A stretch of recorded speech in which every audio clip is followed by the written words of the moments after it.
Assalamualaikum warahmatullahi wabarakatuh. Selamat malam untuk kita semua. Kami dari kelompok 3 akan mempresentasikan tugas kelompok di mata kuliah Sistem Pakar dengan dosen pengajar yaitu Ibu Agustina Simanguncong. Tugas kelompok yang akan kami bawakan berjudul Sistem Pakar Diagnosa Penyakit Ibu Hamil dengan menggunakan metode Certainty Factory atau CF. Nama-nama dari kelompok 3 itu sendiri yaitu diketuai oleh Ademai Luki Hareva dengan nama anggota yaitu Dinda Fionika Zahro, Etiliani Putri Sitepuh, Nining Syahfitri, Rizky Pradana, dan Andri Wibowo. Baiklah, kami akan memulai mempresentasikan tugas kelompok kami. Sistem Pakar Diagnosa Penyakit Ibu Hamil menggunakan metode Certainty Factory atau CF. Yang pertama, kami akan menjelaskan apa itu metode CF.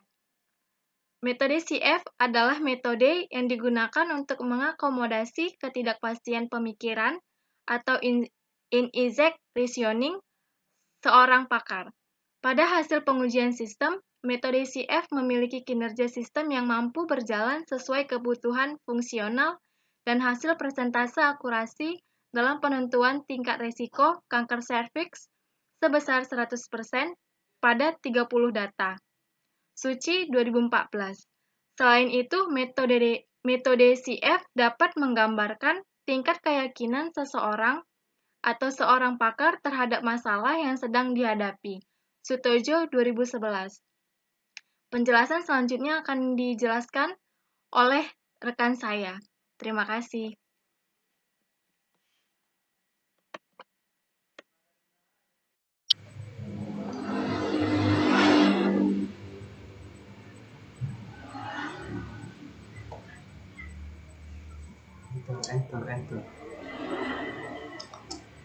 Baik teman-teman, saya akan melanjutkan materi kita tentang sistem pakar diagnosa penyakit ibu hamil menggunakan metode Certainty Factor. Certainty Factor atau disingkat dengan CP merupakan sebuah metode yang diusulkan oleh Short-Live dan Buchanan pada tahun 1975 untuk mengakomodasikan ketidakpastian pemikiran seorang pakar. Seorang pakar itu contohnya dokter, seringkali menganalisis informasi dengan ungkapan mungkin, kemungkinan besar, hampir pasti, sehingga dengan adanya metode Certainty Factor ini kita dapat menggambarkan tingkat keyakinan seorang pakar terhadap masalah yang sedang dihadapi. Sekian dari saya, selanjutnya akan dilanjutkan oleh Andri Wibowo.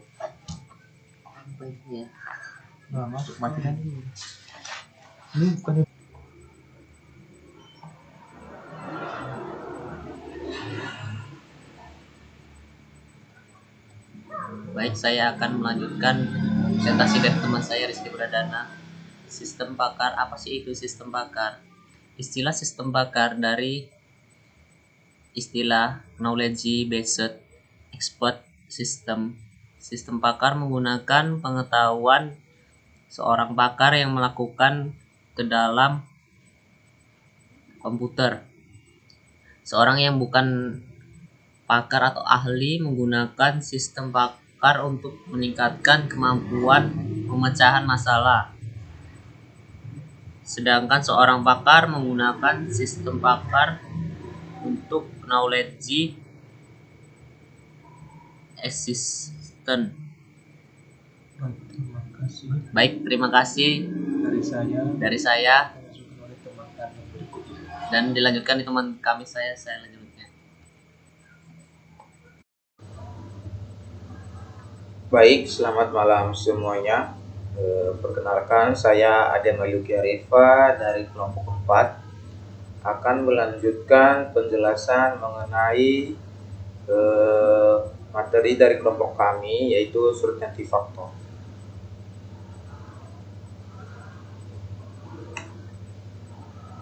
Baik, sekarang kita masuk pada nilai CF atau rule didapat dari interpretasi atau term dari pakar. yang diubah menjadi nilai CF tertentu sesuai tabel 1. Tabel 1 atau rule diubah menjadi nilai CF. Use certain terms.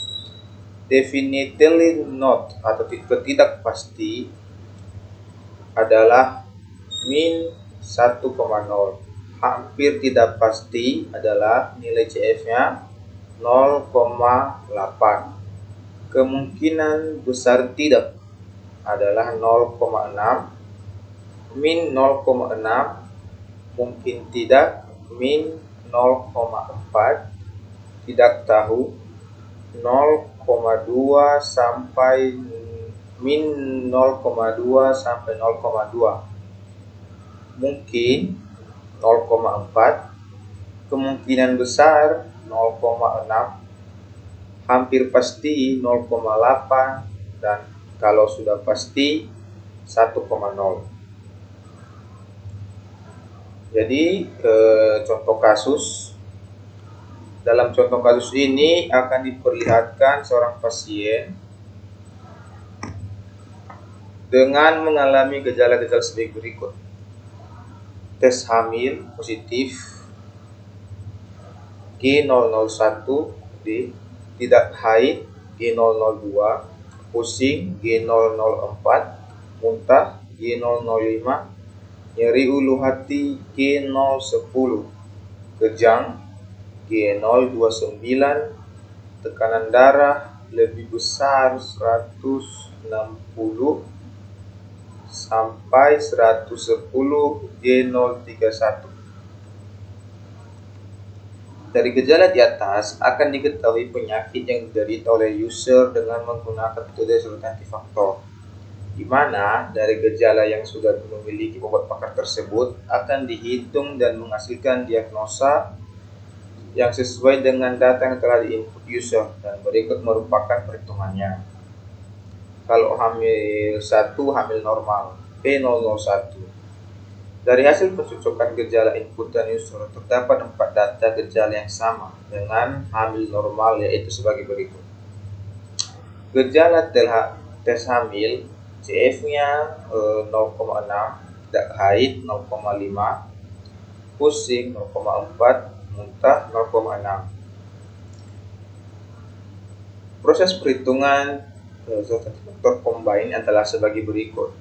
CF A dengan CF1 dalam kurung CF2 kali 1 kurang CF1, artinya 0,6 tambah dalam kurung 0,5 kali 1 kurang kali 1 kurang 0,6 sama dengan 0,8. CFB sama dengan CF3 ditambah dalam kurung CFA kali 1 kurang CF3, atau 0,4 ditambah 0,8 kali 1 kurang 0,4, hasilnya adalah 0,88. CFC sama dengan CF4 tambah CFB kali 1 kurang CF4, atau 0,6 tambah 0,88 dikali 1 kurang 0,6, hasilnya sama dengan 0,94. Maka CF dari gejala yang diinputkan oleh user untuk hamil normal kemungkinan besar adalah 0,94 atau 94%. Preeklesia P009. Jadi dari hasil pencocokan gejala inputan user terdapat 3 data gejala yang sama preeklesia, yaitu sebagai berikut. Gejalanya pusing, nilai CF 0,6, muntah nilai CF 0,58, kejang nilai CF 0,6, nyeri ulu hati 0,5, tekanan darah 0,6. Dari perhitungan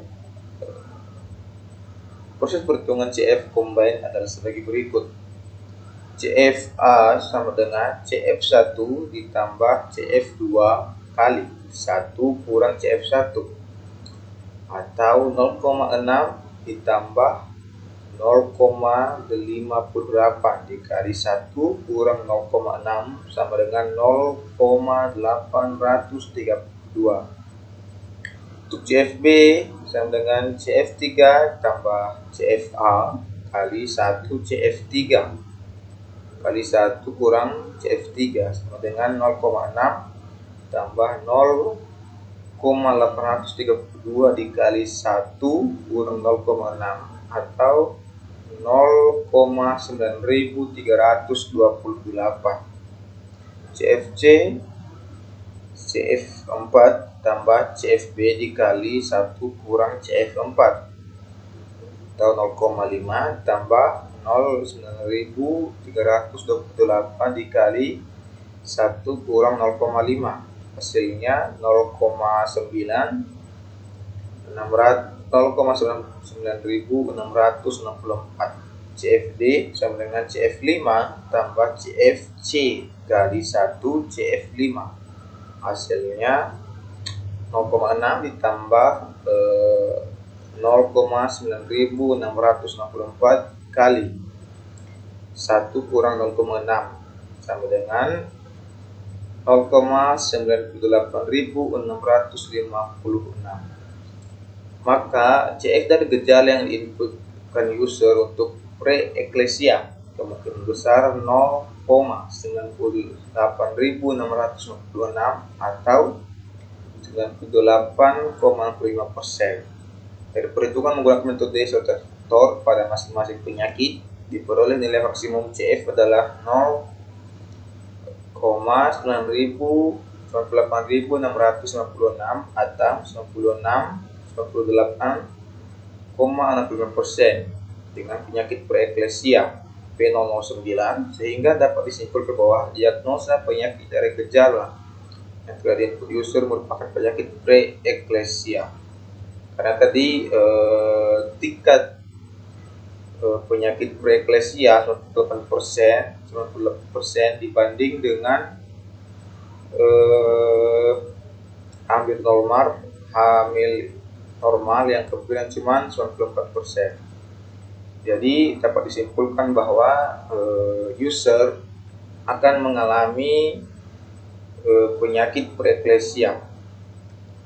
Jadi buat teman-teman semua, kalau ada pertanyaan mengenai metode kami, nanti pada ruang diskusi dapat tanyakan kepada kami secara langsung.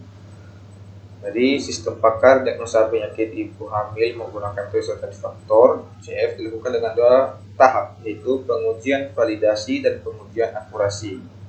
Pengujian validasi berfungsi untuk mengetahui apakah sistem yang telah dibangun sesuai dengan yang telah dibutuhkan. Pengujian akurasi bertujuan untuk mengetahui performa sistem pakar dalam memberikan hasil dan diagnosa penyakit ibu hamil. Jadi sekian saja dari kami, dan mohon maaf sebelumnya kalau kami kelompok 4 sebenarnya ada 6 orang. Tetapi karena teman kami atas nama Inisa Fitri tidak ada waktu untuk dapat bergabung dengan kami, jadi mohon pengertian dari teman-teman semua. Oke, sekian saja materi dari kami. Semoga dapat bermanfaat untuk kita semua. Terima kasih. Assalamualaikum, saya Dinda Vina Kajahro dari kelompok 3. Di sini saya menjelaskan kesimpulan dari metode yang kami pilih, yaitu proses membangun sistem pakar diagnosa penyakit ibu hamil menggunakan metode certainty factor. Terdapat beberapa hal yang dapat disimpulkan bagi penulis sebagai hasil evaluasi pengembangan sistem. Kesimpulannya adalah sebagai berikut. Yang pertama, sistem ini dapat mengimplementasikan metode certainty factor dengan baik ke dalam sistem faktor diagnosa penyakit ibu hamil. Yang kedua, aplikasi sistem pakar diagnosa penyakit ibu hamil dapat melakukan diagnosa sebuah penyakit dan dapat memberikan informasi berupa presentasi maksimal, definisi penyakit, pencegahan, dan juga rujukan bagi ibu hamil.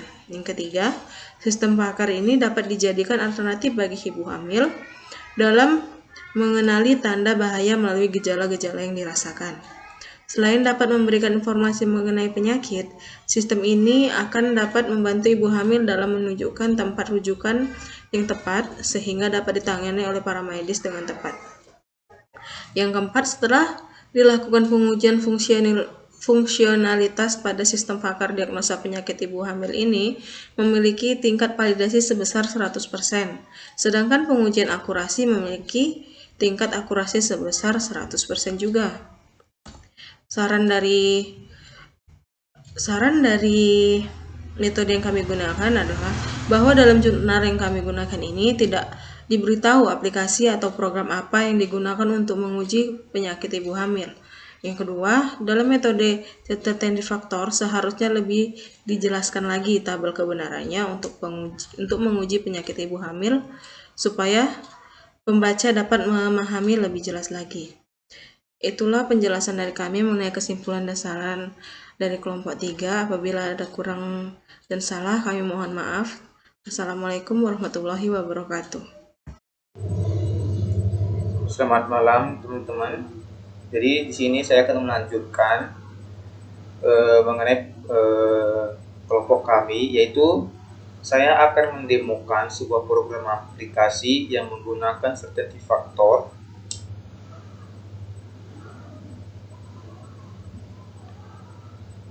Oke, di sini saya menggunakan PHP dan kita pastikan XAMPP kita dalam keadaan aktif.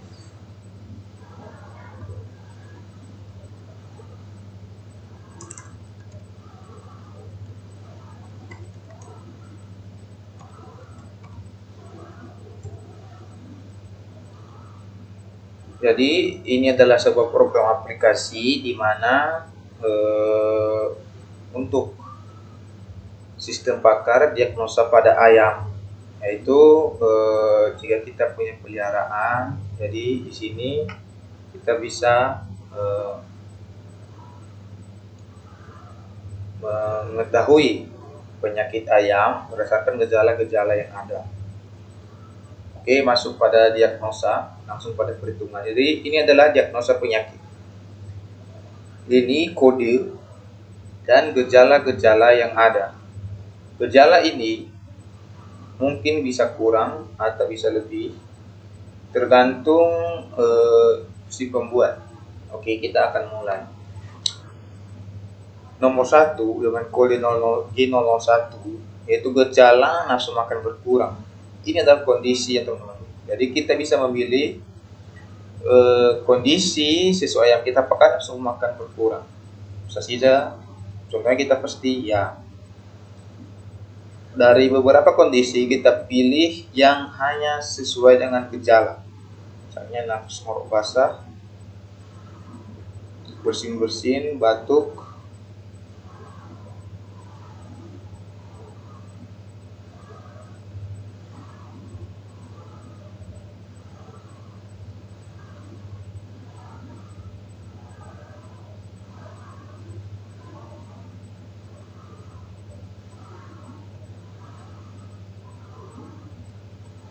Oke, jika kita sudah memilih gejala penyakit ayam kita sesuai gejala, maka kita tinggal menekan tombol plus. Oke, jadi ini adalah hasil diagnosis, yaitu gejala yang dialami atau keluhan, misalnya nafsu makan berkurang, nafas ngorok basah, bersin-bersin, batuk, diare, tampak lesu, dengan pilihan yaitu pasti ya, tidak tahu, mungkin ya, pasti ya, hampir pasti ya, mungkin ya. Jadi di sini ada diagnosanya. Hasil diagnosa, jenis penyakit yang diderita adalah batuk ayam menahun. Jadi detailnya penyakit ini pertama kali ditemukan pada tahun 1930 dan penyakit ini mulai membawa jadi wabah di tahun 1990. Di sini ada saran, tidak ada obat. berikan vitamin Master Fit Stress dosis 1 gram per 1 liter air untuk memperbaiki kondisi tubuh. Atau kemungkinan lain, produksi telur akan berkurang. Tetelo tikus ayam kemungkinan 0,48%, tetelo 0,44%, tikus ayam 0,4%, berak darah 0,24%, maret atau 0,2, gumboro 0,2, usung ayam 0,2. Jadi ini adalah kemungkinan penyakit ayam tersebut. Oke, jadi sekian saja hasil program yang saya demokan. Semoga dapat bermanfaat untuk kita semua. Terima kasih.